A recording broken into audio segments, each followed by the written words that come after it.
누구든지 체포 또는 구속을 당한 때에는 즉시 변호인의 조력을 받을 권리를 가진다. 다만 형사 피고인이 스스로 변호인을 구할 수 없을 때에는 법률이 정하는 바에 의하여 국가가 변호인을 붙인다. 네, 여기 보면 우리 헌법 12조 4항에 누구든지 체포, 구속 당한 때가 본문이고 단서는 형사 피고인 이렇게 되어 있습니다. 그럼 여기서부터 우리 헌법이 명시적으로 규정하고 있는 보장하고 있는 권리는 두 가지가 있는데 하나는 체포, 구속 당할 때 변호인의 조력을 받을 권리를 보장해주고 있어요. 그러면 우리가 이제 다음 의문이 그러면 체포, 구속 당하지 않았을 때에는 변호인의 조력을 받을 권리는 없는 것인가? 라는 의문이 생기죠. 두 번째 단서에 보면 형사 피고인이 변호인이 없을 때는 국선 변호인을 국가가 선임해 준다라고 하는 규정이 있어요. 그래서 형사 피고인의 경우에는 국선 변호인을 요구할 수 있는 권리가 헌법적으로부터 나오죠. 다만 이것은 법률이 규정한 바에 따라서라는 제한이 있긴 하지만 그런 권리가 나와요. 그러면 여기서 나올 수 있는 질문은 또 뭐겠어요? 두 번째에서 나올 수 있는 질문은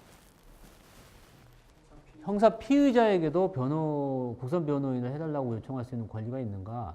라는 이제 의문이 나오게 되는 것이죠. 이거랑 관련해서 우리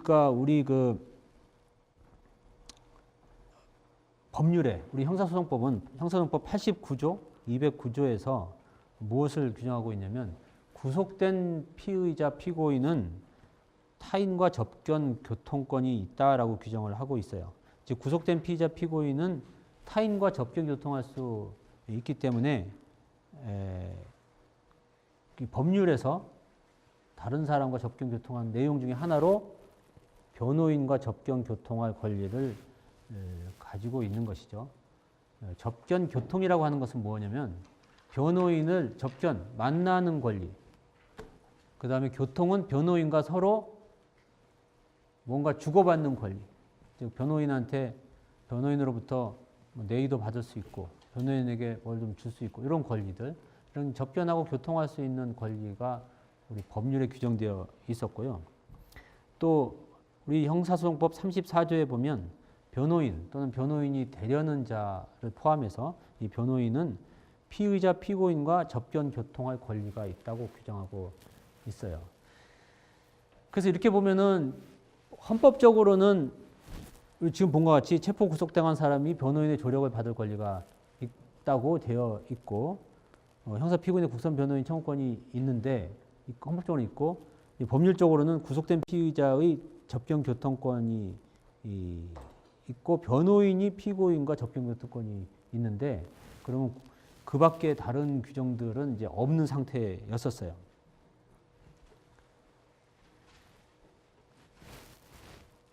(9.1) 헌마 111 사건에서는 무엇을 다루게 됐냐면 체포 구속된 사람이 변호인과 접견 교통권이 있는가를 다루었어요.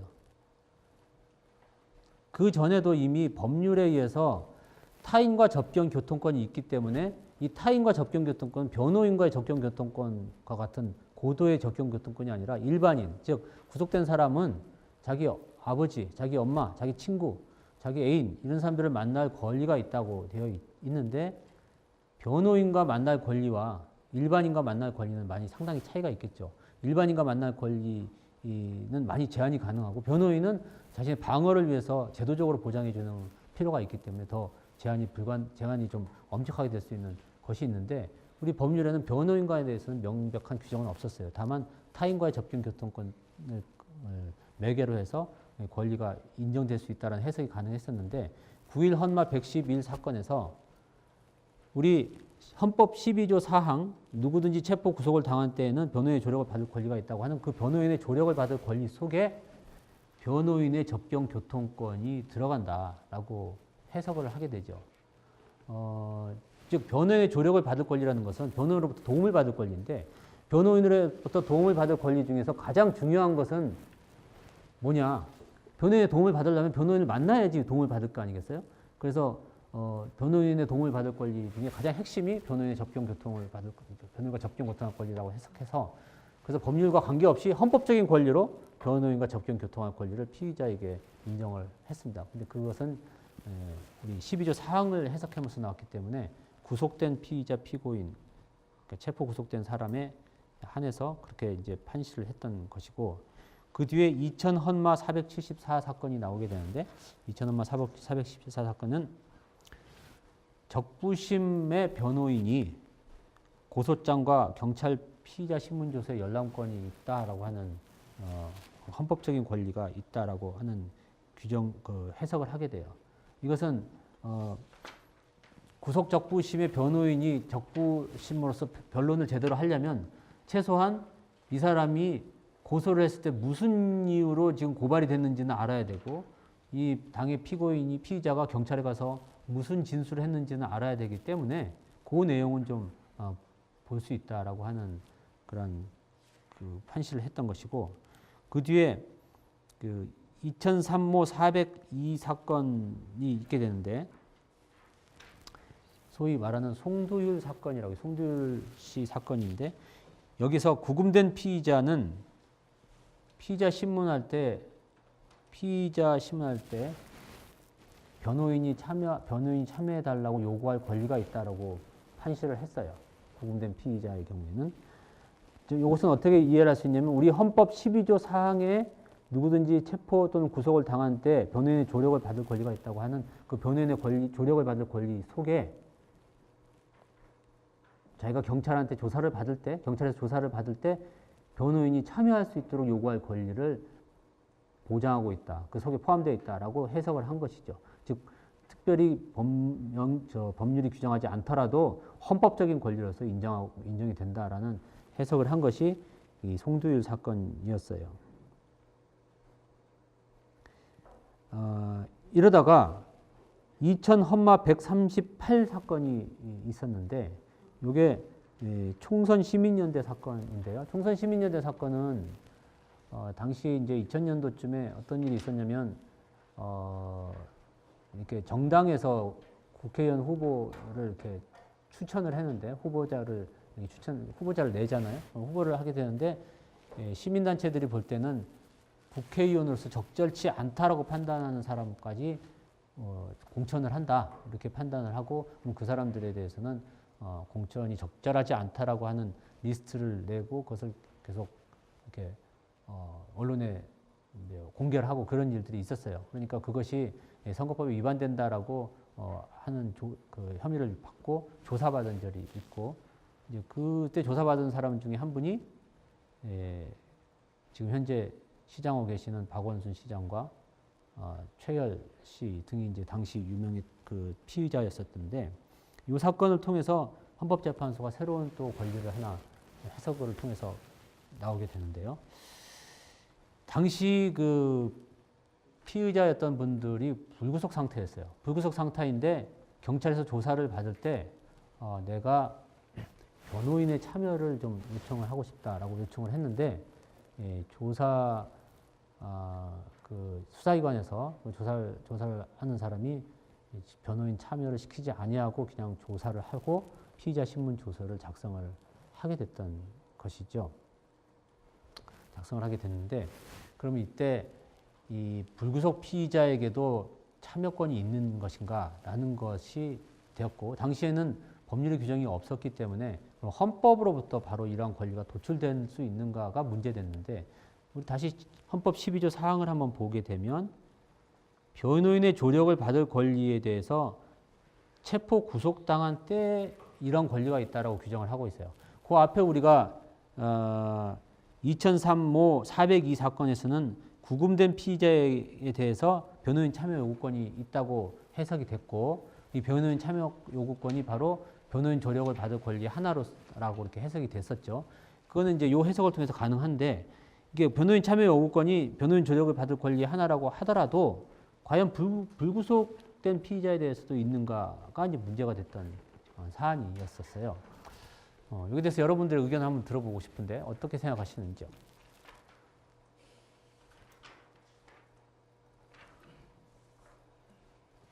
우리 우리 헌법 12조 사항을 보면서 과연 이 헌법 12조 사항으로부터 불구속 피의자에게도 변호인 참여권이 있는가, 변호인 참여 요구할 수 있는 권리가 있는가, 즉 변호인 조력을 받을 권리가 있다고 주장할 수 있는가, 헌법적인 권리로서 그걸 한번 생각을 해볼까요? 어떠세요? 네, 말씀해 보시겠어요? 네. 아무래도 물리적인 해석을 한다면 먼저 피고인에게만 그러한 권리가 피고인에게만 그런 권리를 부여한다고 볼 수 있지만 앞서서 무죄 추정의 원칙의 어떤 유추 적용의 사례를 보았듯이 피의자에게도 좀 더 현행법상으로는 아니더라도 그러한 어떤 변호인의 조력을 받을 권리를 실질적으로 보장해주는 편이 나을 수도 있다는 생각을 해봤습니다. 네, 맞습니다. 변호인의 조력을 받을 권리를 실제로 보장해 주는 것이 좋아요, 나아요. 그런데 나은데 여러분께 조금 이제 여러분은 뭐 법을 공부하시는 분들이니까 하나만 더 요청을 드리면 잘하셨어요, 잘하셨는데 우리가 뭐가 바람직한 어떤 제도가 있다고 해서 다 현재의 제도가 보장해 준다고 바로 해석할 수는 없는 것이고, 보다 바람직한 제도가 있는데 현행법이 그것을 보장해 주지 않으면 현행법을 바람직한 제도로 바꾸도록 노력을 하는 것이 입법적인 노력이겠죠. 물론 거기에는 여러 가지 다른 부작용도 생길 수 있으니까 부작용을 고려해서 그래도 바꾸는 것이 좋다 그러면 바꾸는 것이고, 뭐 예를 들면 전 국민에게 다 무료로 모든 교육을 다 시켜주면 좋고, 로스쿨도 다 무료로 교육을 시켜주면 좋고, 뭐 대학원까지 다 그럼 좋겠지만, 그러다 보면 또 다른 국민들이 또 세금을 내야 되는 문제가 있기 때문에 이건 유상으로 하자 이렇게 뭐 할 수밖에 없는 그러한 뭐 제도가 있듯이 이렇게 변호인 조력받으고 확보하게 해주면 좋은데, 과연 우리의 고민은 법률가로서 그것이 헌법이 보장하는 헌법적 권리라고 할 수 있는가라는 것이 우리 법률가의 고민이고, 만약에 헌법적인 권리라고 한다면 헌법 몇 조 몇 항에 근거해서, 다시 환원하면 헌법 몇 조 몇 항을 해석을 하면 그게 포함된다고 해석될 수 있다라고 말할 수 있다면 그때 비로소 이제 헌법적 권리에서 보장된다는 것이죠. 그러면 이제 제가 주장을 하려면 그것이 바람직하다 이것만 갖고는 조금 미약하고 다른 논리가 좀 필요하겠죠. 어떤 논리가 또 있을 수 있겠어요.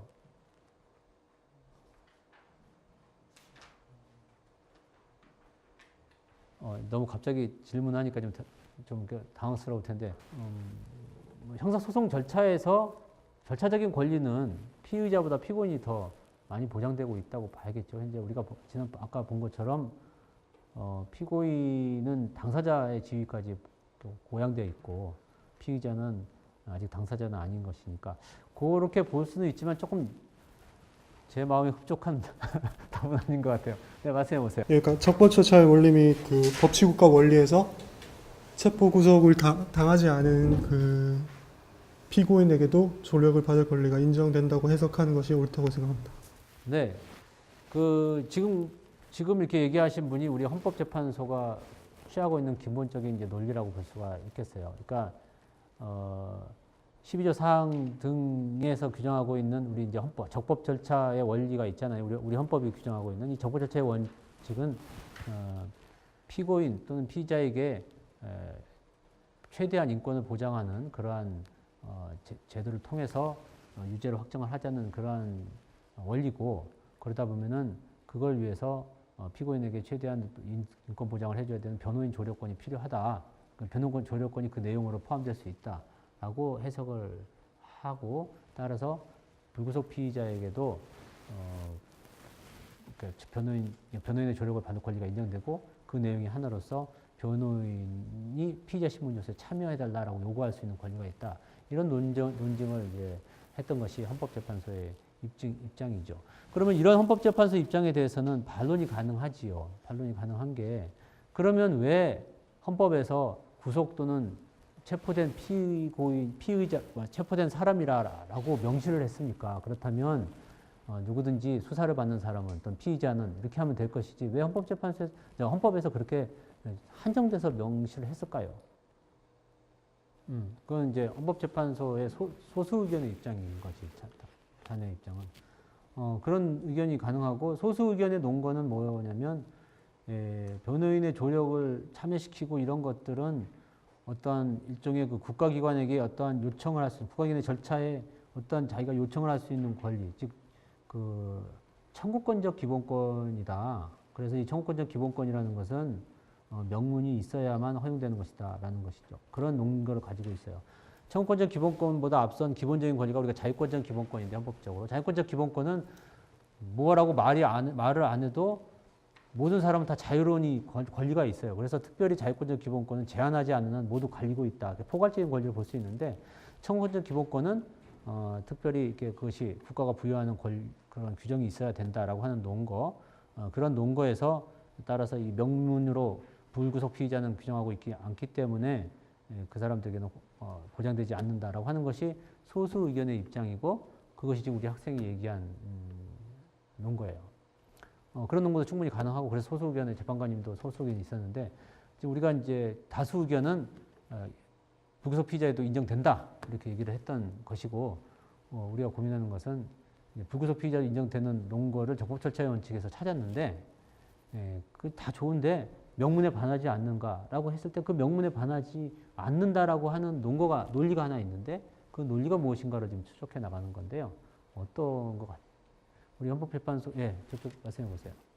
형사 피고인에게 국선 변호인 제도의 권리를 인정하고 있는데 이 단서조문에서는 구속과 불구속을 구별하지 않고 있기 때문에 단지 사항에 누구든지 체포 또는 구속을 당할 때에만 변호인의 조력을 받을 권리를 가진다고 규정한 것은 단순히 이럴 때에 더 특별하게 강조한 규정이라고 해석하는 것이 합당하지 않을까 생각합니다.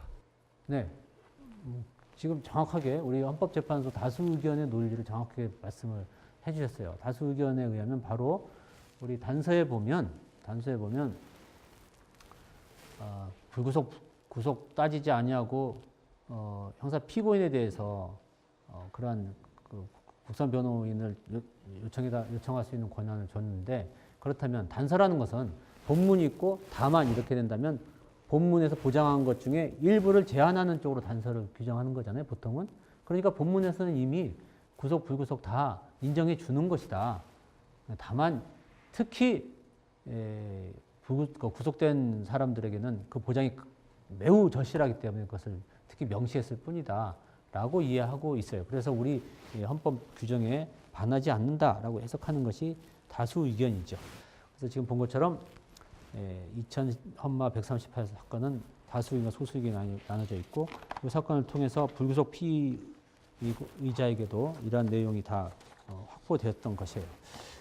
그랬는데 우리가 2007년도 형사소송법이 개정되면서 지금까지 이 대법원 또는 헌법재판소의 판례를 통해서 발전해온 이러한 이론, 즉 피의자, 피고인에 대해서 변호인의 조력을 받을 권리를 점차 확대되어 온 이러한 이론이 2007년 형사소송법에 반영이 돼서 개정이 되었는데 그 대표적인 것이 2007년 형사소송법 243조의 2에서 피의자 또는 변호인 모두에게 변호인이 참여할 수 있는 권리를 부여했어요. 즉 피의자는 우리 변호사님을 내가 조사받는데 같이 있게 해주십시오라고 요청할 수 있는 권리가 있고 또 변호인도 내가 피의자의 변호인으로 참여하겠습니다라고 요청할 수 있는 권리가 있고 더 나아가서 가족 등 다른 사람들도 변호인을 참여해달라고 요청할 수 있는 권리를 명시적으로 규정을 했습니다.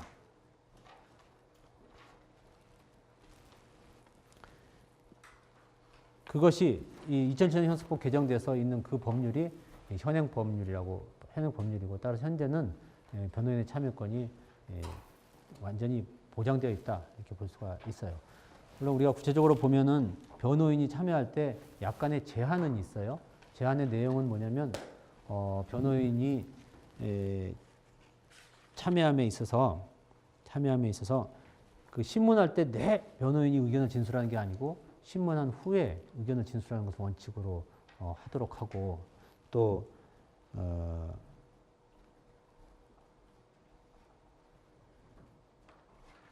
그 일정한 경우에는 신문 중에라도 변호인이 거기 신문에 대해서 이제 이의를 제기할 수 있도록 하게 됐고요. 그런 내용을 이렇게 조서에 기재할 수 있도록 하게 했습니다.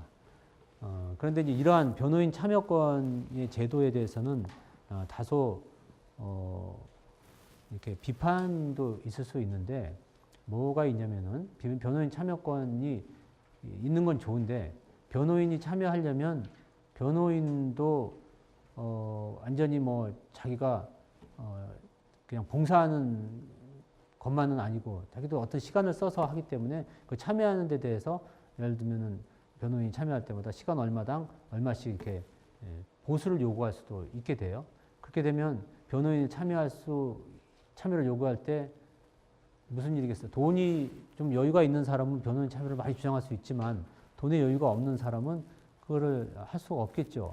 할 수가 없어서 이 제도가 부자들에게만 유리한 제도다라는 비판도 있을 수가 있어요.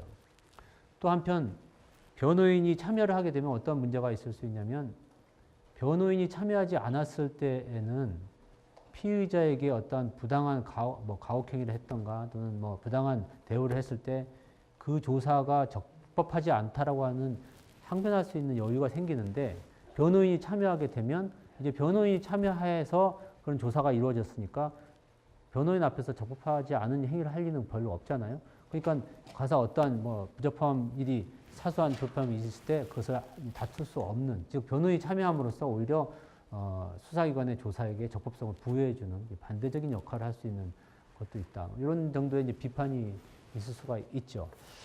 그런데 앞에 부분에 대해서는 이게 돈만 있는 사람만 이런 것이 허용된다라고 하는 데 대해서는 이제 우리가 제도를 바꿔서 변호사들이 많이 배출될 수 있는 제도로 바뀌었잖아요. 그래서 많은 변호사들이 그 피의자를 위해서 도와줄 수 있는 여력이 생기게 되어서 그런 사람들이 많이 도와주게 되고 또 여러분도 나가서 변호사를 하실 때 돈만 보고 이렇게 하지 마시고 피의자를 위해서 자신의 시간을 좀 희생할 수 있는 그런